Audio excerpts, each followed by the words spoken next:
내가 이것을 너희에게 이름은 너희로 실족하지 않게 하려 함이니 사람들이 너희를 출교할 뿐 아니라 때가 이르면 무릇 너희를 죽이는 자가 생각하기를 이것이 하나님을 섬기는 일이라 하리라. 그들이 이런 일을 할 것은 아버지와 나를 알지 못함이라. 오직 너희에게 이 말을 한 것은 너희로 그때를 당하면 내가 너희에게 말한 이것을 기억나게 하려 함이요 처음부터 이 말을 하지 아니한 것은 내가 너희와 함께 있었음이라.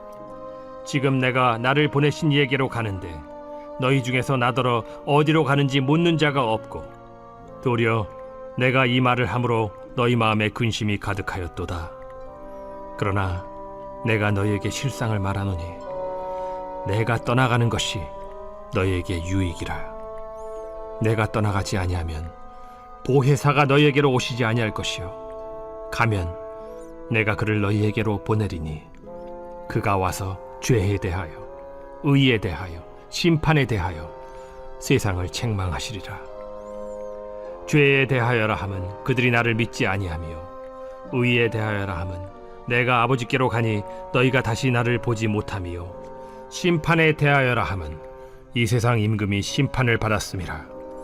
내가 아직도 너희에게 이를 것이 많으나 지금은 너희가 감당하지 못하리라.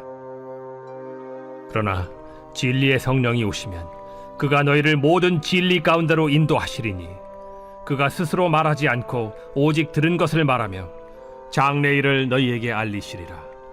그가 내 영광을 나타내리니 내 것을 가지고 너희에게 알리시겠음이라. 무릇 아버지께 있는 것은 다 내 것이라. 그러므로 내가 말하기를 그가 내 것을 가지고 너희에게 알리시리라 하였노라. 할렐루야. 오늘도 온라인 말씀 묵상을 통하여 하루를 시작하시는 모든 성도님들 되시길 주님의 이름으로 축복합니다. 오늘 본문 1절입니다. 내가 이것을 너희에게 이름은 너희로 실족하지 않게 하려 함이니. 예수님께서는 제자들에게 닥칠 고난과 여러 어려움에 대해 미리 말씀해 주셨습니다. 이는 그들 향한 예수님의 깊은 사랑 표현이었습니다. 본문에서 실족하다라는 말은 넘어지다, 죄에 빠지다라는 뜻으로 신앙을 저버리는 것과 같은 의미가 있습니다. 예수님은 제자들이 앞으로 겪게 될 박해와 고난을 미리 알려주심으로써 그들이 준비된 마음으로 그 상황을 맞이할 수 있게 하셨습니다. 이는 단순히 어려움을 없애고 또 예고하는 것에서 그치는 것이 아니라 그들이 믿음을 지키고 겸허히 고난에 맞서도록 하기 위함인 것이었습니다. 여러분, 우리도 삶 속에서 여러 어려움과 고난에 직면하게 됩니다. 그럴 때 예수님은 우리에게 여러 가지 고난과 상황에서도 낙심하지 않고 오히려 믿음의 증인으로 살아가기를 그렇게 바라십니다. 바라기는 고난 중일지라도 그리스도인 다음으로 인내하시고 무엇보다 고난을 통해 온전해지시는 여러분 모두가 되길 주님의 이름으로 축복합니다. 본문 2절 3절입니다. 사람들이 너희를 출교할 뿐 아니라 때가 이르면 무릇 너희를 죽이는 자가 생각하기를 이것이 하나님을 섬기는 일이라 하리라. 그들이 이런 일을 할 것은 아버지와 나를 알지 못함이라. 예수님께서는 제자들에게 닥칠 박해의 실상과 그 근원에 대해 말씀해 주셨습니다. 첫 번째는 회당에서 쫓겨나는 것입니다. 이는 단순히 종교적 공간에서 배제되는 것이 아니라 유대인 사회에서 완전히 고립되는 것을 의미합니다. 더 나아가 그들의 생명까지 위협받게 되는 상태에 놓이게 되는 것입니다.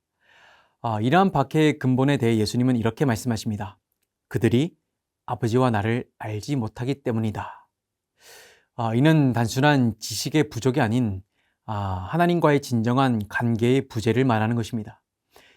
이 말씀은 오늘날 우리에게도 해당되는 말씀입니다. 우리는 신앙생활하며 무엇보다 하나님과 예수님을 진정으로 알아가려고 애써야 됩니다.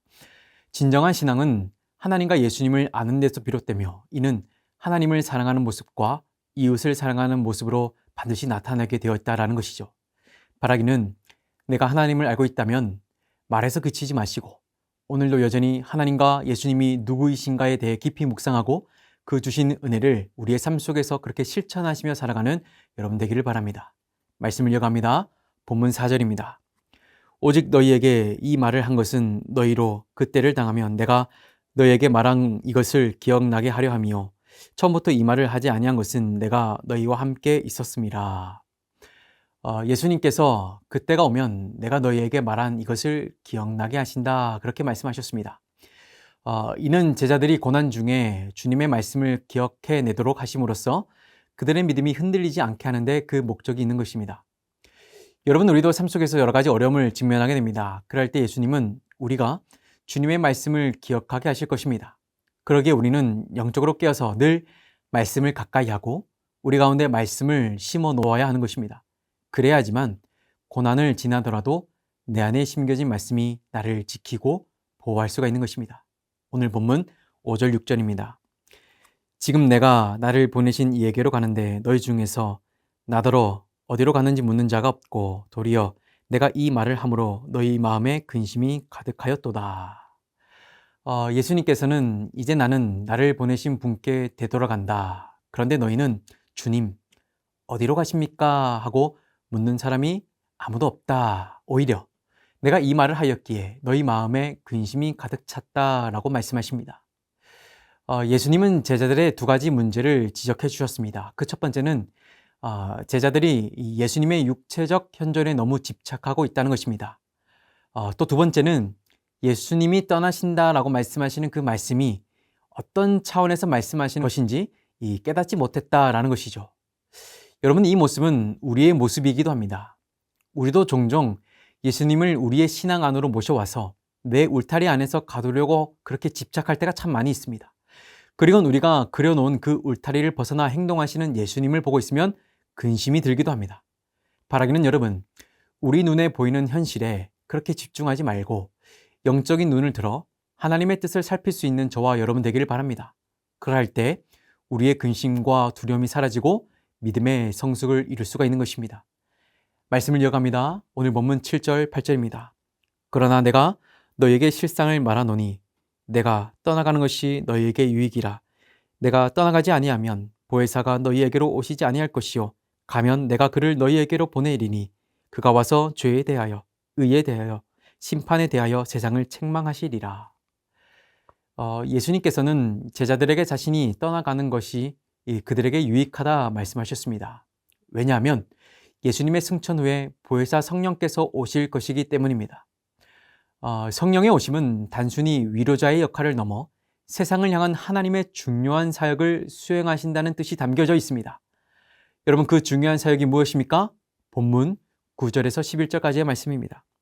죄에 대하여라 함은 그들이 나를 믿지 아니하며 의에 대하여야 함은 내가 아버지께로 가니 너희가 다시 나를 보지 못하며 심판에 대하여라 함은 이 세상 임금이 심판을 받았음이라. 먼저 성령께서는 죄에 대하여 세상을 책망하시는 것입니다. 여기서 말하는 죄란 단순한 도덕적 잘못이 아니라 예수 그리스도를 믿지 않는 불신앙을 가리킵니다. 세상의 근본적인 죄는 바로 하나님께서 보내신 구원자를 거부하는 것입니다. 이는 빛이신 예수님께서 오셨음에도 불구하고 계속해서 어둠에 머물기를 원하는 사람들에 대한 책망인 것입니다. 둘째는 의에 대하여 책망하시는 것입니다. 예수님께서 아버지께로 가신다는 것은 예수님이 의롭기 때문에 가능한 것입니다. 여러분, 천국은 의로운 자가 가는 것입니다. 그러기에 예수님은 의롭지 못함에 대하여 책망할 자격이 있으신 의로우신 분이십니다. 마지막으로 이 심판에 대하여 책망하실 것입니다. 이 세상 임금이라 불리는 사탄이 이미 심판을 받았다는 것은 예수님의 십자가와 부활을 통해 악한 권세가 이미 패배했음을 의미합니다. 세상은 아직 이 사실을 인정하지 않지만 성령께서는 이 진리를 드러내실 것이라는 것입니다. 여러분, 성령의 이러한 사역은 단순히 우리와 세상을 정죄하기 위함이 아닙니다. 오히려 이는 우리와 세상이 자신의 잘못된 상태를 깨닫고 예수 그리스도께로 돌아오게 하기 위함인 것입니다. 그러기에 우리는 성령의 음성에 귀를 기울이며 그분의 인도하심을 따라 참된 회개와 믿음의 길로 나아가야 하는 것입니다. 바라기는 성령의 주권적인 사역을 인정하시고 그분께 나아가 죄와 의와 심판으로부터 자유함을 얻으시는 여러분 모두가 되시길 주님의 이름으로 축복합니다. 오늘 본문 12절에서 15절 말씀입니다. 내가 아직도 너희에게 이를 것이 많으나 지금은 너희가 감당하지 못하리라. 그러나 진리의 성령이 오시면 그가 너희를 모든 진리 가운데로 인도하시리니 그가 스스로 말하지 않고 오직 들은 것을 말하며 장래의 일을 너희에게 알리시리라. 그가 내 영광을 나타내리니 내 것을 가지고 너희에게 알리시겠음이라. 무릇 아버지께 있는 것은 다 내 것이라. 그러므로 내가 말하기를 그가 내 것을 가지고 너희에게 알리시리라 하였노라.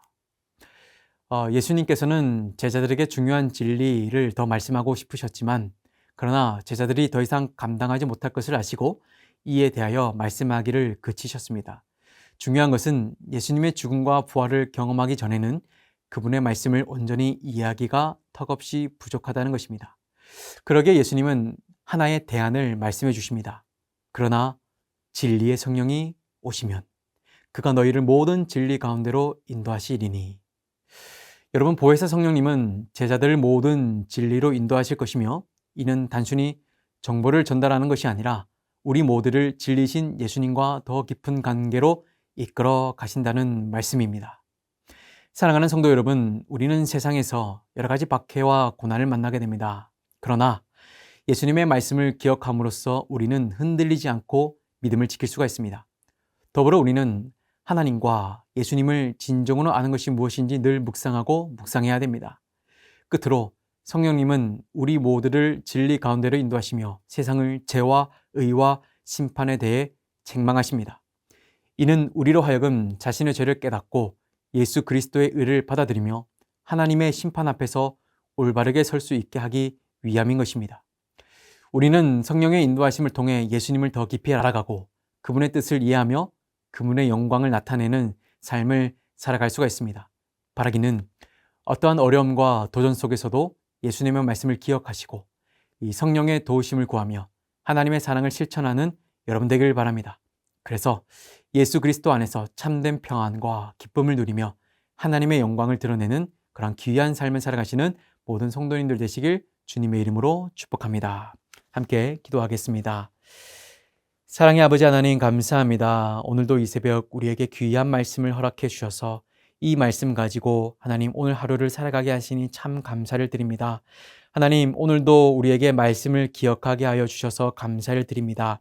하나님, 우리 안에 심겨진 이 말씀이 하나님 싹이 나고 열매를 맺게 하여 주시어서 세상의 수많은 고난과 핍박 가운데서도 성령이 알게 하시는 그 말씀을 통하여서 그리스도인 다움을 하나님 유지하며 그렇게 드러내며 살아갈 수 있는 우리 모든 성도님들 될 수 있도록 하나님 역사하여 주시옵소서. 감사를 드리며 살아계신 예수 그리스도의 이름으로 기도드립니다. 아멘.